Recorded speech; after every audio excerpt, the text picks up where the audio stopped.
Alright, so in this video today I'm going to teach you guys two ways to spin off rails. You can either do it front side like this first clip, or you can do it a backside or blind two out this second way right here. First I'm going to show you how to spin off the rail front side, but both front side and backside include pedaling, which I'll go into in a little bit. So when you spin front side, you're going to get your front foot, which in this case is my right foot, and you're pressed down on your heel, and what that's going to do is it's going to spin you to the right. In this case I'm on a box right now just standing there showing you how this works. But your whole idea is you're going to grip the outside of the box, which is that right side coping, and when you grip that and press down on your heel, it's going to force you to spin to the right.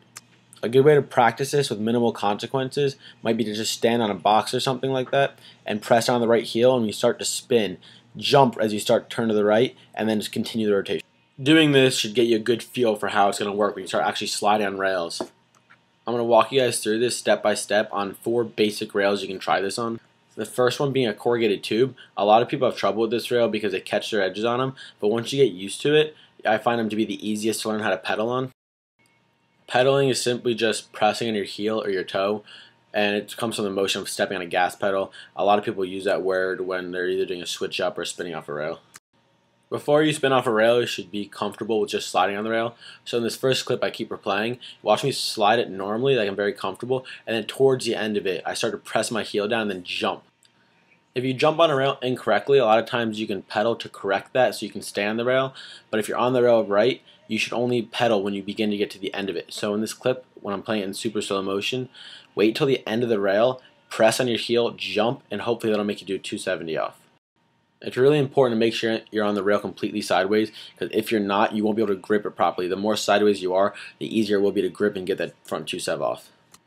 Now here's me doing it on a box. The box is actually almost one of the most challenging ones because the outside edge is so far away from where you usually get on the rail, it's really hard to grip. So a round tube or a skinnier rail might be easier, even though it might be a little bit scarier. Here's me doing it on a bar rail now. This was a lot easier than the box because it's a skinnier surface, so when you land on it with your feet on the middle of the rail, it's just a lot easier to grip the outside of the coping. So in this slow motion one, you can really see my back foot press down to initiate the spin. Now lastly, here's a handrail. They're actually the easiest to spin off of, maybe the scariest.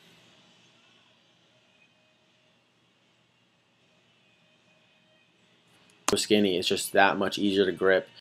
Alright, so that's how you spin off a rail front side. Now here's how you do it backside. Back twos or blind twos involve you lifting your toe up. So you're going to lift your front ski, in this case my right ski again. You're going to get your toe over top that outside coping. When you do this, it should force you to spin to the left. It'd probably be a good idea to stand on a box as well with this one and just practice and see how it feels. Same type of thing, maybe stand on a box, press down, and right when you start to twist, after you feel comfortable with this, maybe try it on a corrugated or another easy rail. Bend your knees on it, and right when you get towards the end, press on that toe, and right when you start to spin, jump. Something really important to keep in mind, I see a lot of people mess up, as in when they go to jump off the rail, they just use their feet to help spin the rotation.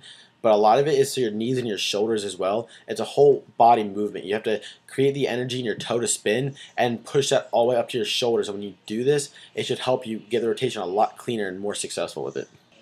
Now here's me doing it on a box again. The blind two on the box is probably the hardest because you have to jump on the right side of the box in order to grip that left coping. Here's a bar rail, same concept. You want to slide to the end, grip that outside edge, and then jump when you start to spin. And here's the handrail again. Again, the easiest one to do it on because how skinny it is. It's just easy to grip it because it's round and skinny. When you get towards the end, you're going to press on that edge, and right when you start to spin, you're going to jump and get the 270 around. Hopefully this video will help you guys. When I first started skiing rails, I didn't know what pedaling was or any of this, so hopefully clear up some confusion you got going on. And the biggest thing I can say is just be patient when you go to spin. And the second thing is you just got to practice a lot. A lot of this will feel uncomfortable and weird at first, but the more you do it, the easier it will get. And just good luck with it all.